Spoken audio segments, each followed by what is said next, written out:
The first action is more of a being rather than an action. And that's understanding that however we deal with this it's up to us. And for some of us, we're anxious. Some of us, we're scared. Some of us, we're fearful. And that's okay. I appreciate that and I respect that. Yet, what are you going to do in the face of fear?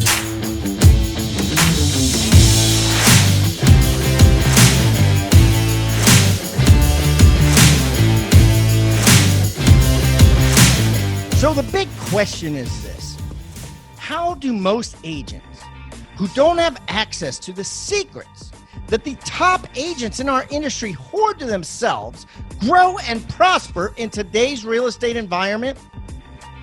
That's the question. And this video podcast is the answer. I'm Pat Hyben, and welcome to Real Estate Rockstars. Real Estate Rockstars, this is Aaron Amuchastegui. Hey, I just had the best 45 minutes interviewing Dan Rochon. He's from Virginia, right outside the DC area. He's been in a stable market for a long time, but he just came out with a book for real estate agents. It's going to help people pivot. We went through and talked about how to succeed in adversity, some of his big traits out there, and he's doing a ton of sales. 84 transactions a year, 37 million in gross sales, totally down to earth guy. Conversation was super fun, so much actionable content in there. So you guys give it a listen. I hope you like it. Real Estate Rockstars, this is Aaron Amuchastegui. Today, I get to interview Dan Rochon. Dan is coming from Virginia. I'm going to let him talk a lot about that. He has a great story about how he got into real estate and how he's been successful. We're going to talk about quarantine today. We're going to talk about real estate. We're going to talk about a book that he wrote that he's giving away at the end of this thing. Dan, thanks for joining me today. Thank you, Aaron. It's a pleasure to be here. Yeah. So tell everybody where you are, where you're from, and what quarantine life is like in the town that you're in right now. Sure. I live in Northern Virginia and right outside Washington, D.C. area, the basically called the DMV area. And quarantine for us, our state has been on lockdown until June 10th is what it's currently slated as. And just like much of the country and much of the world, really, we've been isolated and taking care of ourselves, staying inside. And it's been a pretty good, you and I were talking in the pre-show. I mean, it's actually been a good thing for me and my family, though it's certainly not an ideal, time in any of our lives yet. It's just, appreciating the goodness for what it is and looking at the good points of where we are. Yeah. Another one of a good friend of mine, he's also been a guest on the show a couple times. He runs a real estate team in the DMV, in Washington, D.C. area. And one of the things that he talked about is over the past 15, 20 years, the real estate market kind of stayed steady out there. When there were foreclosures everywhere else, because government is a thing, government's a driver. Where you live is D.C. one of the drivers of the real estate market? Yeah. So if you look at our economy is the United States government. And so I've always said that, if our local economy goes out of business, we're all screwed. Yeah. Right. The entire world. Right. Literally.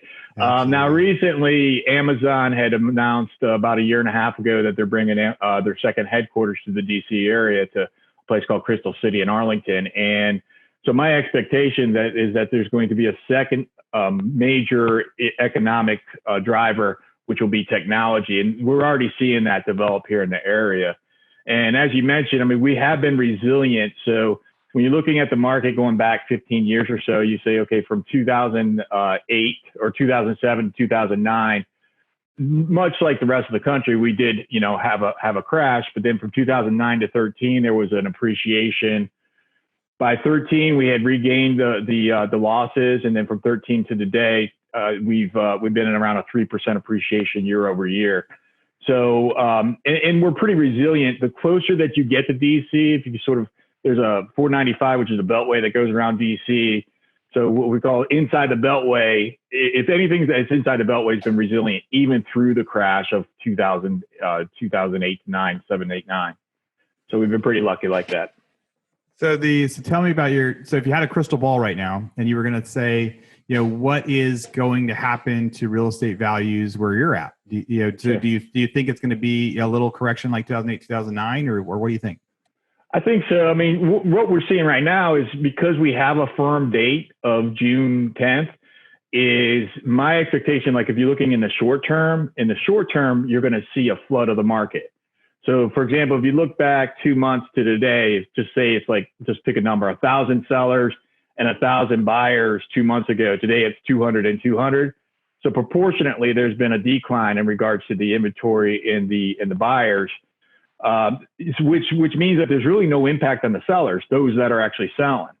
However, because we're looking at a very firm date, and whether it be June 10th or maybe they push it out further than that, whatever the case may be, we're going to be seeing an exact date of, okay, now we're open for business. And my expectation is when that happens, that you're going to see the inventory just dramatically increase. And when that occurs, I think we're going to see a flattening. And that's going to be in the short term, a flattening or maybe even a decrease. And then through the long term, if I had a crystal ball, I would say that, I think the entire country should be preparing right now for a decline in real estate prices. I think that the unemployment that we're experiencing right now is going to have a ripple effect. And I think a lot of people won't ever I think we're going to have a new norm, right? I don't think that, a lot of the service providers, a lot of the waiters, the waitresses, the massage therapists, the trainers, et cetera, they're all out of work right now. And, there's going to be a lot of evolution going on in our marketplace. And I think that's going to take a toll for sure. Yeah. I think I would have to agree with you. I think most of the crystal ball stuff that you just said and who knows what'll happen as we see it. But I believe that the incomes in general are going to go down for most people. There's going to be some correction there. That's going to mean people can afford a little bit less. And even with interest rates going down, they can't drop them much further. And so it's just that supply demand equation. Less people can buy a house for $400,000. That means they're going to start selling for a little bit less as it goes. So the new norm is going to be an interesting concept out there. So pre-COVID, were you mostly buyers agents, mostly sellers agents? Well, for me personally, I've always been a listing agent. I have a sales team of agents that I work with, and we absolutely help buyers. Historically, however, we've been like 70 to 80% sellers. And so that seems like a good business, but it's a huge opportunity cost. So if you look at a real estate sales agent's business, anytime it gets above 60% on the list side, it's an opportunity cost. Now, on the other side of that, if it gets above 60% on the buy side, then it's a dangerous business, right? Because if I'm at a 70 or 80% working with buyers and there's a shift like we're likely going through right now, then you're really more at danger than if you have, an inventory of listings. That's been, what I've done in the past.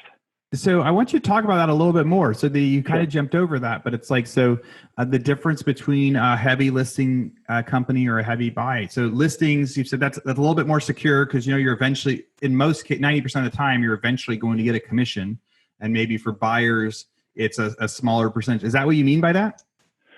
Well, it's just like if you own a superstore, like a grocery store. So if you own a grocery store and you have eggs and you have milk, well, that's your inventory. That's your product. So as a real estate sales agent, if you don't have a product, then you're chasing a product, so it's just like, say, if you're a real estate agent, think that you own a grocery store and the more eggs that I have in the basket, then the more that I can sell.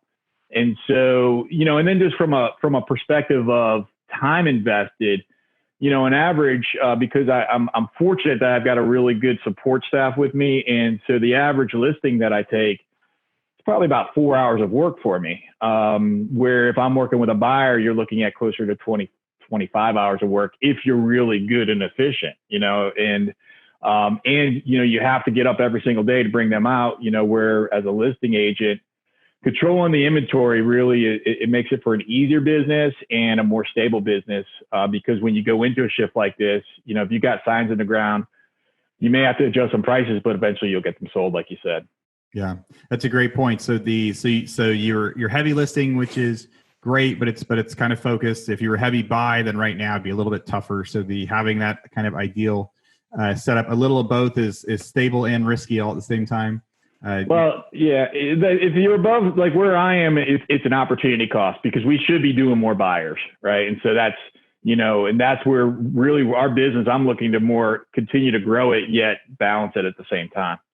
When my wife was selling all of our flips out in California, I mean, she would hold like 30 or 40 listings at a time. And before she ever hired anybody, that was a lot of things that would come in. People would call the signs and say, well, hey, can you show us something else? And we knew there was a lot of incoming interested people, and it was definitely an opportunity cost. She did not have a way or a system to take advantage of that. So totally get what you're saying. So now we're in COVID lockdown, shelter in place. You're there till June 10th. What does your average day look like? So as trying to, are you doing stuff to try to build the business? Are you not? Is it more family time? Just what's an average day, and would you recommend that? I'm busier than before. I'm grateful to be busy. I've always led a very structured life, and I regulate my time. I'd say the only real big challenge that I've had, going into the quarantine is my personal exercise and eating. I've always scheduled for my gym time. I got a Peloton, because I sort of need that social interaction in my exercise. And but in regards to like a day to day, I keep a schedule. I start early. I start at 7:30 in the morning, but sometimes even, much earlier than that when I'm, doing thinking time. And then from 9 to 6, I'm just working just like any other time. And we're mostly what we're doing right now is I'm calling through the sphere, checking in on my people, making sure that they're safe. We're still taking listings. I took one yesterday. I took one on Friday. So we're still getting business. And, I believe that from a business perspective, I believe that this is a great opportunity for those that want to, like head into the storm, right? So you can either, we can either shy away, or we can head into the storm. And I believe that those of us that are heading into the storm at the end of this, we're going to be stronger than ever. And, so certainly I don't wish that we were in this situation yet, because we are. I'm going to make the best of it. Yeah, I think having a clear schedule is a great piece of advice for people. I mean, people that are used to working from home, they've had to learn how to separate business and family life. And that's a big question that people have asked us. How do we separate business and family life? And, some of the stuff I try to tell them is, you still get up and shower and get prepared for your day. You still stop at a normal time. And when you do stop, it's as if you've gone home. Stop checking your email, stop checking your stuff, work during work hours, not. But then also try to stop and smell the roses, right? You could be in the middle of your workday and a kid wants to come play or go for a walk, or you take a longer lunch. Like I'm making sure that I do that right now too, because that's something that's a unique thing to right now that we don't always get. And so it's like, we might as well see whatever positives we can from it. And I bet a lot of people will start adjusting to where they start working more at home than they did before, just for some of those afternoon walks and lunches as a family and things like that. I've got a 9-year-old daughter, and about 2 weeks ago, I told her, I said, honey, I'm going to be with you every day from noon to 1. I'm going to schedule that time with lunch with you. And I'm going to tell you at 11:59, she's at my office door. I've got an office in the basement. I'm going to tell you, she doesn't miss that with a beat. She's there at 11:59. And then at 6 o'clock, I'm like, honey, I'm done at 6. And at 6, it's time to go. And so having that accountability partner, my little 9-year-old, has been helpful also. Yeah, I tell you what, kids and family, that is the ultimate accountability partners. You tell them what you want to do and how. It's the same with the Peloton. I mean, I on the news the other day, it said Peloton, their stock value or their company value went way up because just last week they had the most people ever in a live class. And it was like, of course, because right now people are making those changes, those adjustments. And I think anyone that got a Peloton, now they're going to realize that they saved the 30 minutes driving to the gym and back too. And so it's just so much. We're going to see lots of changes like that, and hopefully for more family time, for more, people can stay busy. Real Estate Rockstars, this is Aaron Amuchastegui. And as you know, when you've been hearing these episodes, so many of our guests give us lots of free gifts and share the tools they've been using to become successful. We've got free real estate tools, scripts, ebooks, marketing materials, and more. We keep track of everything in our vault, and it's updated with new items each and every week. If you want access to that stuff, it's totally free for being a listener. All you have to do is go to agentsuccesstoolbox.com, agentsuccesstoolbox.com, and get your free gifts now. So for a new agent, so if there's a new agent just getting started right now, what advice would you give them during this time? So if somebody is trying to go be a listing agent or trying to be a buyer's agent, they feel like they can't really do their normal, they can't go sit at open houses, they can't go do the normal stuff. Any tips or ideas for a new agent on how they can take advantage of this time? So this would be a challenging time for a new agent, I believe. I mean, many new agents don't succeed. I mean, that's just the reality of our business. And because it's because of that roller coaster. It's because oftentimes an agent will go out, they'll find a buyer or two, as a new agent, they'll work with them for about 3 months, and then maybe go to closing. And then the day, they're all excited. They're, yeah, woo, right? And then the next day, they're like, oh my goodness, now what?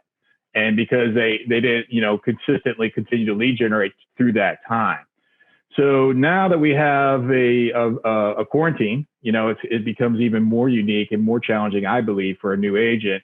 So there's options. I mean, you could have a conversation. If you're a new agent, you may want to talk to a sales team in an organization that's already bringing in business that can teach you how to service it. And that might be a path. I've always believed in sales team. I run a sales team. I've always believed that the right sales organization is something to consider. Now, I say that with a disclaimer because there's a lot of sales teams out there that are not organized, that don't have, a lead generation department, that don't have an operations department. And then you as a sales agent should be in the sales department. If you choose not to join a sales team, then there's some inexpensive lead generation techniques like advertising on Facebook, and that's something that you probably we don't necessarily have enough time right now to really go deep into that yet. That's a strategy that you can get some business right now. You can find some buyers right now for relatively inexpensive. Yeah. So what are you guys doing for lead gen right now? Mostly calling our sphere or our database rather. So I've got a database. There's about 13,000 people in my database. And of that, I would consider about 800 would be like a tight database. Yeah. And so I've got a team of inside sales agents, and they're going through every single day, calling through the database. And there's one of three people in there. There's either a sphere of influence, or there is a real estate agent, or there's somebody that at one point contacted us to buy or sell. And so as they contact those individuals for the sphere of influence, we're doing what we're calling May Day, which on a date coming up here in May, what we're going to be doing is adopting 3 local businesses, a hair cutter, a massage therapist, and a travel agent who are completely out of work right now. And so we're going to be adopting those businesses. We're going to be doing a raffle, and we're getting some other businesses that are actually doing business right now to be able to donate into them. And so the sphere of influence, we're inviting them to participate in that event. And of course, it's going to be a virtual online event. The real estate agents, every Thursday, we do an interview similar to what you and I are doing right now. And we hopefully, we contribute something of valuable resource to them. We do that online. And then if it's somebody that's, been a buyer or a seller, we just check in with them and see what their plans are and hopefully get them into action. Yeah, that is great. I was going to ask you, what is the script like right now? So you've got a few different things. So you're calling and saying, hey, how do you feel? We've been telling people just do like a check-in call. Just like, hey, do you need anything right now? You might not be thinking about selling your house, but how are you doing? And just having these conversations with people and figuring out how they're doing. And some of those conversations, people are talking about God, and people are talking about it's just whatever, just reaching out. Like, what do you need for help right now? But I really like the idea of adopt a business. You're also doing this thing, you adopt a business. So now you have a reason to call those 800 people or the 1,000 people in the database and say, hey, we're adopting this business. We're doing an event. Would you like to join us? And by the way, how's it going? And just for some of that outreach right now, you get double impact with that. You get to help a business and you get to reach out and talk to people. I think that's fantastic. Yeah, I've had some of the most amazing conversations over the last month or so. And you're right, the same script that we're using, the very first thing out of our mouth is, how are you doing? Just checking in on you. Just want to see, I know we've been connected somewhere or another in the past, and I just wanted to reach out, see if I can help you in any way. And it's a genuine thing. I mean, I've bought groceries for people over the last 2 weeks. There's things, I mean, it's a genuine, like, hey, look, if you really need help, we're here for you. I mean, if I can provide help, I mean, I've got the resources, and whatever I can be able to help you with, we're here for you. Yeah.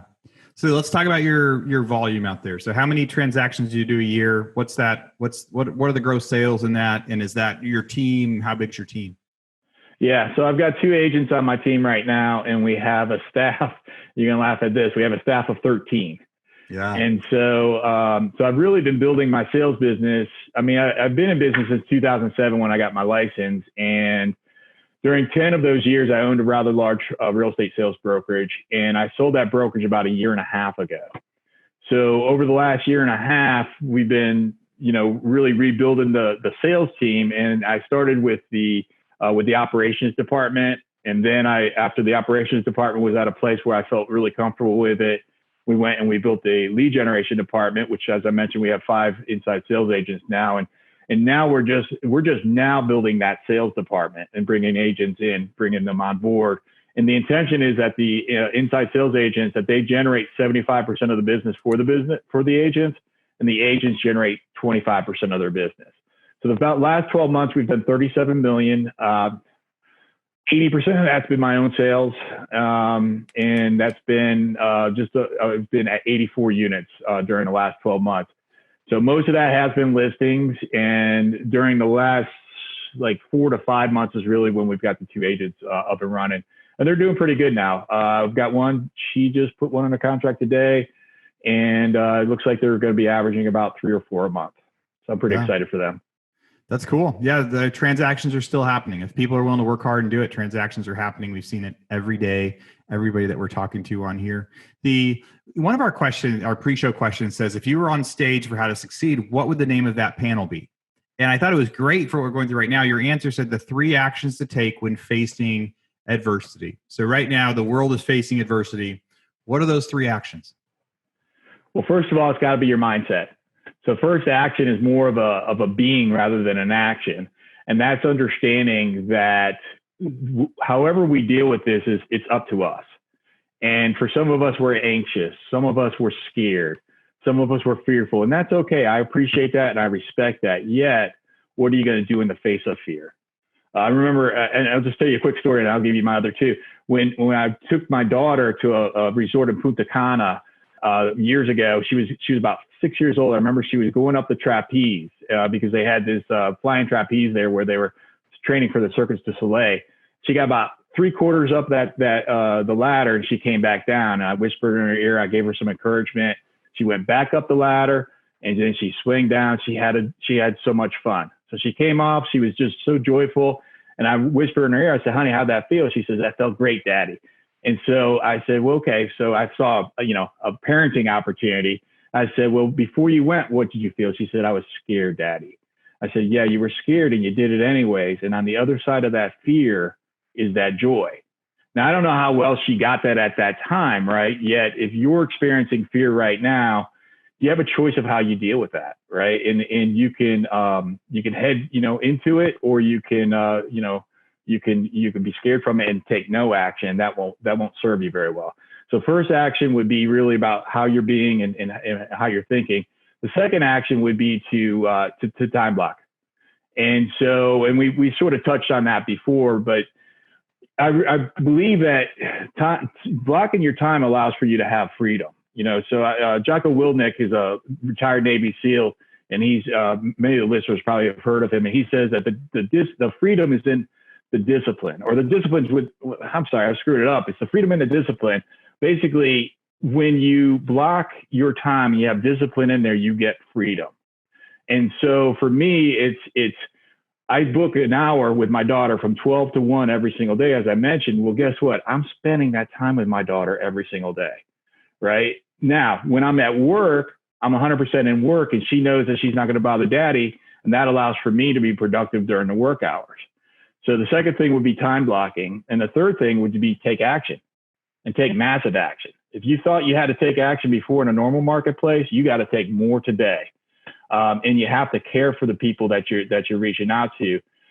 So don't get confused to sit there and say it's all about, hey, I just want to see how you're doing, because it is about that, and you have to be genuine with that. But it's also about making sure, because there are buyers and sellers out there, making sure that you're not missing those opportunities to be able to help somebody, because you're needed more than ever before. I mean, if you think that you had an importance before, which you did, it is even more vital for you to be able to be available for your buyers and sellers today, because a buyer and seller, they're going to be scared in a normal time. They're going to be, why is someone buying or selling? It's because they're getting divorced, they're getting married, they're having kids, they're getting a new job, they're getting relocated, whatever the case may be. They're going to have that anxiety, and now you throw on, all this, all these other fears. They definitely need the services of an agent today. Yeah. So mindset, time blocking, massive action as the way to face adversity. So whether someone's a real estate agent listening or anybody else, I think those are very actionable tips for what's going on right now. So I want to jump into your book, but right before we jump into the book and maybe it'll tie together, take us back to how you got into real estate. So right now you've got 37 million in sales. That's amazing. How did it start for you? How'd you get into it? 2007, I was a waiter at a top-end steakhouse in Washington, D.C., and I was not necessarily in a healthy state. I was a very active alcoholic at the time. I was drinking every day, and I was miserable. And I remember I knew that I wanted to be significant. I knew I wanted to make a difference in the world. I wanted to help people, and I knew I wanted to be something more than what I was achieving at the time. I hated my job. I was making a lot of money. I just hated my job. And I remember I went out and I started to look for opportunities. And I looked at Quiznos, I looked at Five Guys, I looked at all these different franchises. And what I found was I needed like $250,000 to $500,000 to start in any of those franchises. And the income at the time was like maybe $70,000 a year. I'm like, okay, that can't happen. And then I found, real estate sales. And this happened around the time that I got sober was when I was like, okay, now it's time for me to wake up. It's time for me to take action. And so when I realized that it was, I was early 30s at the time, and I was just now emotionally starting to mature. And then as I started to mature, I also knew, I say, look, if I'm going to lead this life, it's time to do it now. Otherwise, I'm going to be a 50-year-old waiter, and I'm almost 50 now, and I don't want to be a 50-year-old waiter. And so I got my license in 2007. I forgot to read the headlines in the newspapers about worst economic times of all time, foreclosures. Yeah, heck of a time to become an agent. And so I got my license, and then first few months was hard. It really was. I remember going in my broker Karen's office and saying, Karen, like, this is about 3-4 months in. I had a couple listings at the time, but no closings. I was like, I don't know about this. And she's like, Dan, you're doing everything the right way. I remember looking up at her like, if I'm doing everything the right way, then why am I about to pay my mortgage with my credit card? Right? I'm like, this is not cool, right? Well, I was able to have my first closing 6 months after getting my license. And then Karen gave me some great advice about just focusing on one thing at a time. And I did that. I was fortunate, a year and a half after that conversation, I was able to purchase the brokerage that I worked for. And then I owned that for 10 years and sold that about a year and a half ago. And that's the abbreviated version of my journey. Yeah. And back in 2007, that was the time you could actually have a listing and have it not close. There were, so many short sale listings would come up and they would sell in foreclosure before they actually got a deal. So the agents had to work very hard back in 2007, 2008, very, very hard. And, and it was just a crazy, crazy time. So yes, not the best timing for you to come in and join in real estate, but you push through that hard stuff, like you said, and then such a miracle. And being able, the other point that I think you made that I really like in there is, one, it's like, coming out of adversity and from, being in a bad environment and alcohol and everything else, and then having something to focus on is great. And then seeing the barriers to entry for real estate compared to buying a franchise of something. It's like real estate, yes, one of the few places that you can actually own your own business very quickly with very small investment. And you might win, you might lose. If you work hard, you can win, or if you lose, but you don't lose. Like, you could buy a franchise and lose 50 grand if you're not good at it. Real estate, your downside is much less risky as you see that. So you're not the first in making that decision and making it work. So let's talk about your book. So everybody that comes on, we have them give us some gifts. We put it in our investor toolbox. The thing that you said you're going to be giving out is a free copy of your book. So tell me about your book. When did you write it? When did you release it? So when I sold the brokerage, November 2018, I realized that I was, first thing I realized was I needed a mentor, right? Like, I was I was getting back into the sales business as a full-time gig.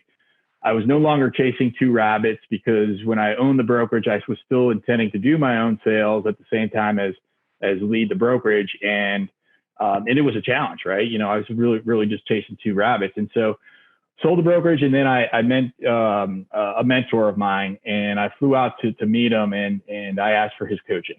And he said, Dan, I will coach you if you take everything that you've learned, because you've got this immense knowledge, and you document it, and you share it with others. Well, initially I thought it was just going to be like some ebooks or whatever the case may be. And so about 2-3 months into writing that, I'm like, oh my goodness, like, this is sort of like a thing here that I'm doing. And So it took me 13 months to write it at a pace of 3 hours a day. And I poured my heart and soul into it. And it's called Real Estate Evolution. So 3 hours a day for 13 months. You poured into this thing. Absolutely. Yeah, it was what I realized was that, it would take me, there were some days it would take me like 8 hours to write 3/4 of a page. I mean, it was just, the research that went into it and the work that went into it was pretty tremendous. It was probably one of the hardest or I wouldn't say hardest, but just most taxing type thing that I've done in the workplace. It's something that it's sort of like owning a boat. It's like you love it the first day and the last day, but you hate it in between. That's the way I would describe writing the book. It was pretty brutal as I went through it, but I'm really grateful that I did it. Yeah, that is a long process, but there's nothing like writing a book that helps get the stuff that's in your head out, and then that reflection. It's one of those things. We've written a couple books now, and at different times we go in areas where we're being really active, doing well, or they take some time off, and it's like, oh, I just don't want to do that right now. So it's like I put it off. Then I finally dig in for a couple hours and I knock out the deadline. And I realize, why didn't I just do this to begin with? Because it is it can be a very difficult process, but also a very empowering one. And if nothing else, really helps you figure out where your values are, where your message is. And you were able to do that. So it said, one of the things you said, you also do triathlons, performing improv, the veteran of the U.S. Army. There's a lot to Dan Rochon, right? Tell me about the improv. So there was an agent that I worked with not too long ago who had suggested to me to think about improv, and I had never. I mean, I watched it. Like Cruise Lines is it anyways? I've watched it on TV and that type of stuff, but I had never considered to actually do any of that myself. And what I learned from doing improv was to be able to just, one is you have to be present. You have to be really actively present to your scenario, to your situation, to be able to move and bounce off and dance with your partner, call it. And you also have to be quick-witted, right? And you have to be accepting. So in improv, whatever somebody throws at you, you just have to say yes and it's, whatever it is, you're going to receive it and you're just going to roll with it. And so I did it just something to do as fun. I took a couple of my agents that worked with us and we took a couple courses on it, and I've been doing it for a short period of time, about a year or so, about maybe a year and a half. And it's been pretty fun. It really has been. It's been fun. That's awesome. You think all agents should try that? I think all people should try that. All right.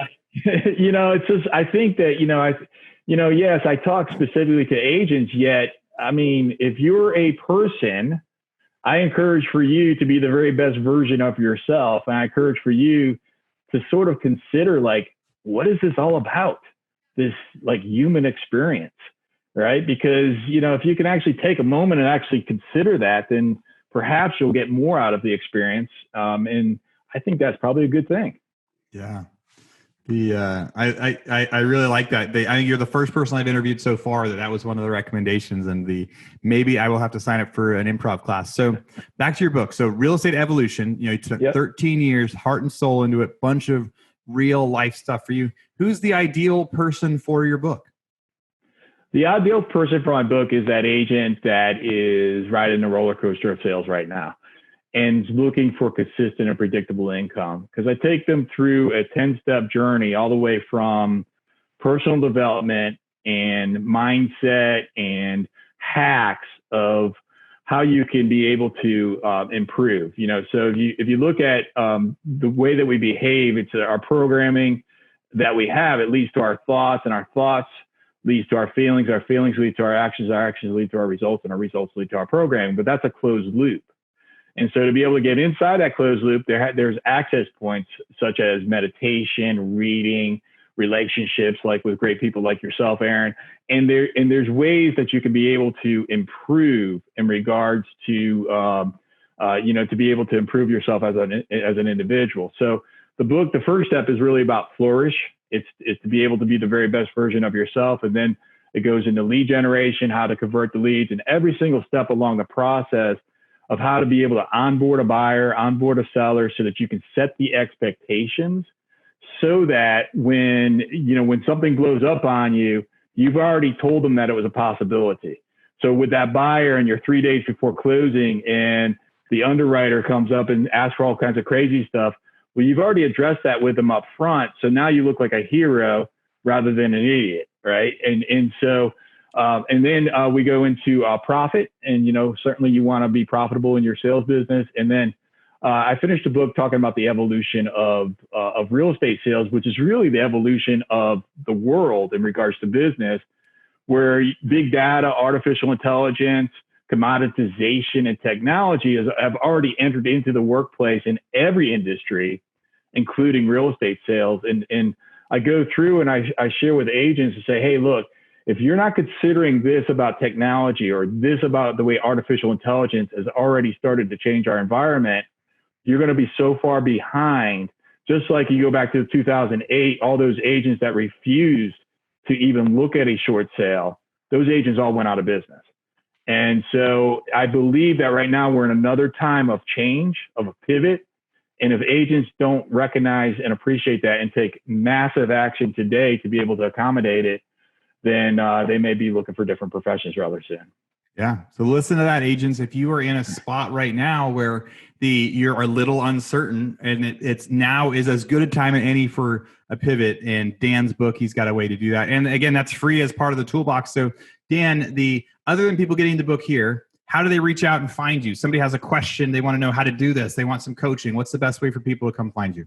Yeah, they should check out our, if they're on Facebook, they should check out our Facebook page, which is Rock Solid Agents. So it's facebook.com/Rock Solid Agents. You can certainly Google me, Dan Rochon, and you can get a copy of the book at www.therealestateevolution.com. We just ask for you to pay for the shipping and the handling, and we'll send that off to you. Real Estate Evolution. And Dan Rochon, it's spelled Rochon. Any of you guys that are listening, I mean, there's a lot fewer of you driving in your cars right now. So you guys say if you're driving in your car, we're going to have all that in the show notes. You guys are probably listening to this on YouTube or on your computer. Go back to that page. You can see the show notes. You'll see the links to Dan, his contact info, his Facebook pages, Real Estate Evolution. Dan, thank you for coming on and sharing your knowledge. It sounds like your book is going to be a great one for people, especially right now. So hope you come join us again sometime soon. Thank you, Aaron. All right. Bye now.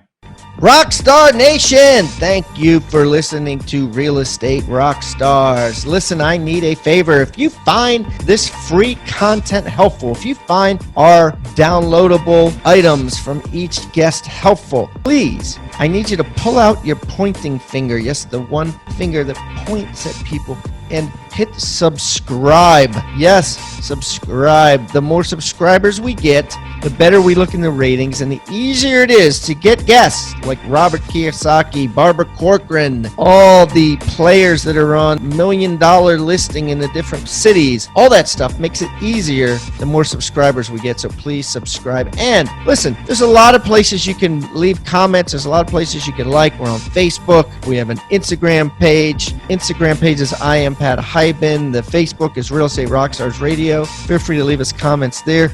The most popular form of commenting seems to happen on YouTube. Yes, for whatever reason, it's a very open environment. So just go to YouTube and go to Real Estate Rockstars Radio. Leave us comments there. Some of them we will read on the show.